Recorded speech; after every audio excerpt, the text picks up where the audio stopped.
Laking ahas nito. Yan yung ilalim ng lupa. Pang mayaman. Ganto na siya. Yan pong pula dyan yung potas.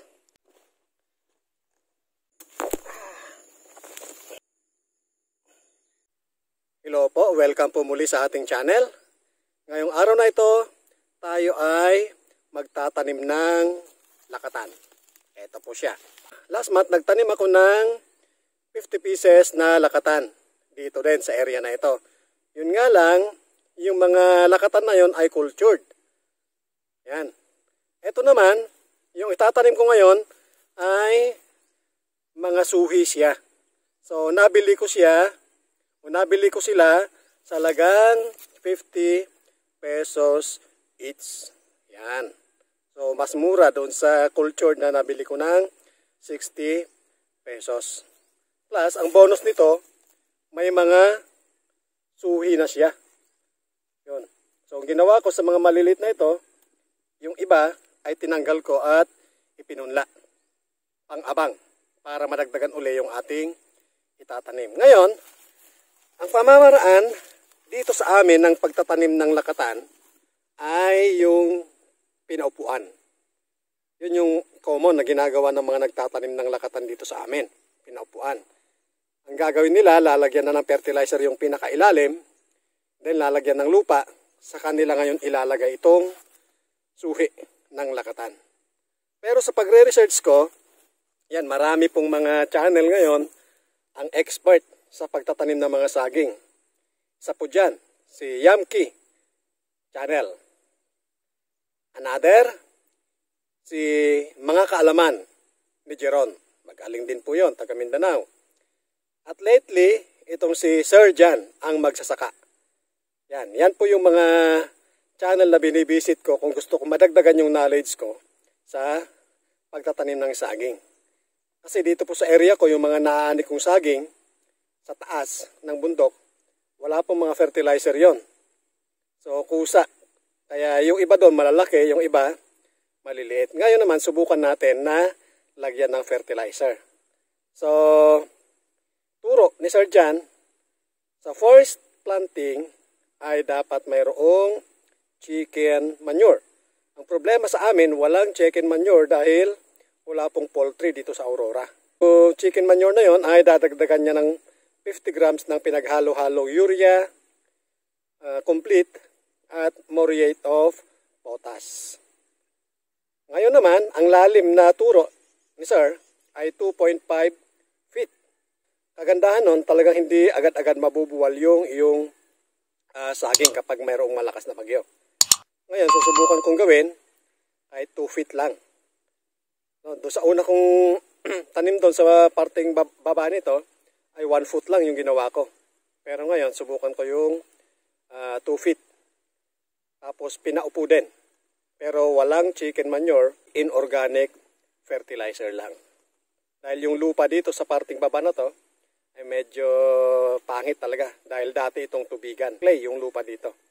Kaya kailangan talaga ng tulong ng fertilizer. Yan, samahan po nyo ako kung paano.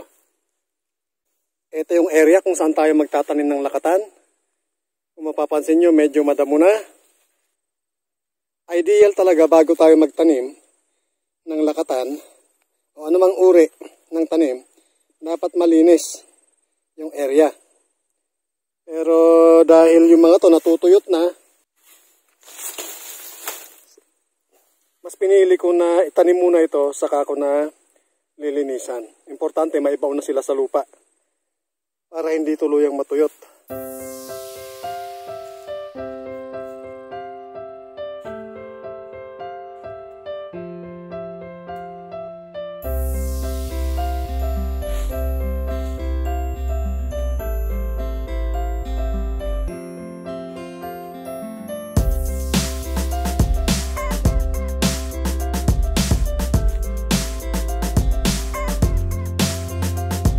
Gusto ko sana mga 2 feet yung lalim, kaso yung mga saging na binigay sa akin, yung iba dyan mga 1 foot na lang yung haba. Kaya Less than 2 feet na lang yung gagawin kong lalim. Yan yung ilalim ng lupa. Ang mayaman. Ang mayaman dahil kinakailangan siyang lagyan ng fertilizer. Hindi siya likas na mataba. So gagawin ko, yan, dahil walang mga compost na na-prepare, ito na lang. Yan sila. Lagyan ko ng mga tuyong mga dahon at mga sanga-sanga.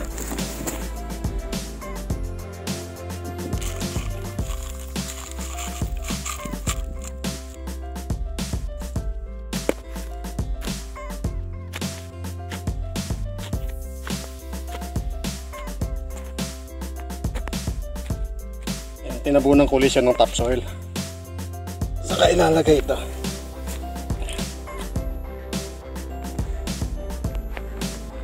Pagkatapos niyan, topsoil ulit.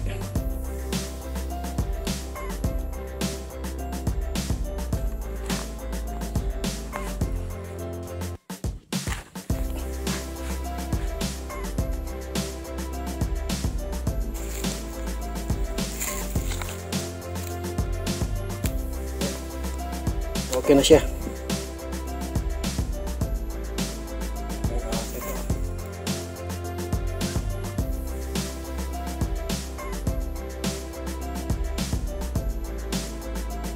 Yan pong pula dyan yung potas, yung puti yung urea, at yung complete yung kulay brown.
Bali, ang ginamit ko na distansya nila ay 4x4.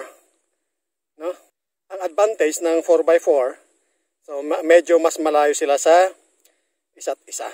Para kung sakali magkaroon ng peste o sakit yung isa, ay mas matatagalan pang mahawa yung mga katabi niya kumpara sa 3x3 na distansya.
Tapos na ring itanim ang mga lakatan. So yun po yung pamamaraan na aking ginamit. At sana ay magtagumpay.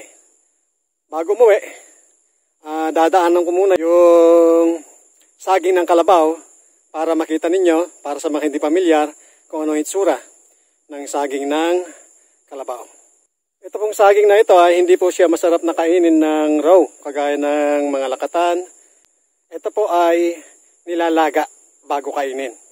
At ang lasa po nito ay halos kaparehas din ng nilagang saging na saba. Ayan na po yung ating saging ng kalabaw. Kung mayroong saging ng unggoy, meron ding saging ng kalabaw.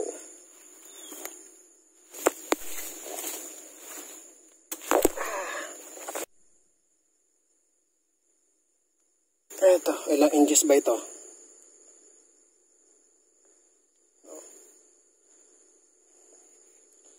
Para siyang malaking lakatan. Pero mahaba.